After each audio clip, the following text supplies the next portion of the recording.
30 ଜାନୁଆରୀ 2026 ଆଜିର Odia mega serial ମୋ ସିନ୍ଦୁରର ଅଧିକାର। ମୋ ସିନ୍ଦୁରର ଅଧିକାରର ମୁଖ୍ୟ ଘଟଣାବଳୀ ନିମ୍ନରେ ଦିଆଗଲା। ଆଜିର ମୁଖ୍ୟ ଘଟଣାବଳୀ 30 ଜାନୁଆରୀ 2026। ନତାଶାଙ୍କ ସନ୍ଦେହ ଓ ଚ୍ୟାଲେଞ୍ଜ। ନତାଶା ଏବେ ମଧ୍ୟ ସମ୍ପୂର୍ଣ୍ଣ ନିଶ୍ଚିତ ଯେ ଅମ୍ବିକା ହିଁ ପ୍ରକୃତରେ ମୁକ୍ତି। ସେ ଅମ୍ବିକାଙ୍କୁ ସମସ୍ତଙ୍କ ସାମ୍ନାରେ ଅପମାନିତ କରିବାକୁ ଏବଂ ତାଙ୍କର ପ୍ରକୃତ ପରିଚୟ ପଦାକୁ ଆଣିବାକୁ ଚେଷ୍ଟା ଜାରି ରଖିଛନ୍ତି। ଅମ୍ବିକାଙ୍କ ପ୍ରତିଶୋଧ ମନୋଭାବ। ଅମ୍ବିକା ଜାଣିଶୁଣି ନତାଶା ଏବଂ ଜୟଙ୍କୁ ଅପମାନିତ କରୁଛନ୍ତି କାରଣ ସେମାନେ ପୂର୍ବରୁ ରିଧି ଏବଂ ରାଗିଣୀଙ୍କ ସହ ଖରାପ ବ୍ୟବହାର କରିଥିଲେ। ସେ ନିଜକୁ ଗାୟତ୍ରୀ ଦେବୀଙ୍କ ଝିଅ ଭାବେ ପ୍ରତିଷ୍ଠିତ କରି ଡ୍ୟାସ୍ କମ୍ପାନୀ ବିରୁଦ୍ଧରେ ନିଜର ଚାଲ ଖେଳୁଛନ୍ତି।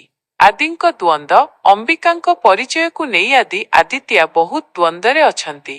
ନତାଶାଙ୍କ ବାରମ୍ବାର କହିବା ପରେ ସେ ମଧ୍ୟ ଭାବୁଛନ୍ତି ଯେ ଅମ୍ବିକା ପ୍ରକୃତରେ ମୁକ୍ତି କି ନୁହେଁ। ଗାୟତ୍ରୀ ଦେବୀଙ୍କ ସମର୍ଥନ। ଗାୟତ୍ରୀ ଦେବୀ ଅମ୍ବିକାଙ୍କୁ ପୂର୍ଣ୍ଣ ସମର୍ଥନ ଦେଉଛନ୍ତି ଏବଂ ତାଙ୍କୁ ଜଣେ ଶକ୍ତିଶାଳୀ ମହିଳା ଭାବେ ଗଢ଼ିବାକୁ ଚେଷ୍ଟା କରୁଛନ୍ତି ଯେପରି ସେ ନିଜର ପ୍ରତିଶୋଧ ନେଇପାରିବେ। ପୂଜା ଓ ଡିଲ୍ ବାତିଲ। ଗତ କିଛିରେ ଦେଖାଯାଇଥିବା ଘଟଣା ଅନୁଯାୟୀ ଅମ୍ବିକା ପୂଜା କରିବାକୁ ମନା କରିବା ଏବଂ ଆଦିଙ୍କୁ ଡିଲ୍ ବାତିଲ କରିବାକୁ କହିବା ପରେ ଆଜିର ପରିବାର ମଧ୍ୟରେ ତିକ୍ତତା ଆହୁରି ବଢ଼ିବାର ସମ୍ଭାବନା ଅଛି।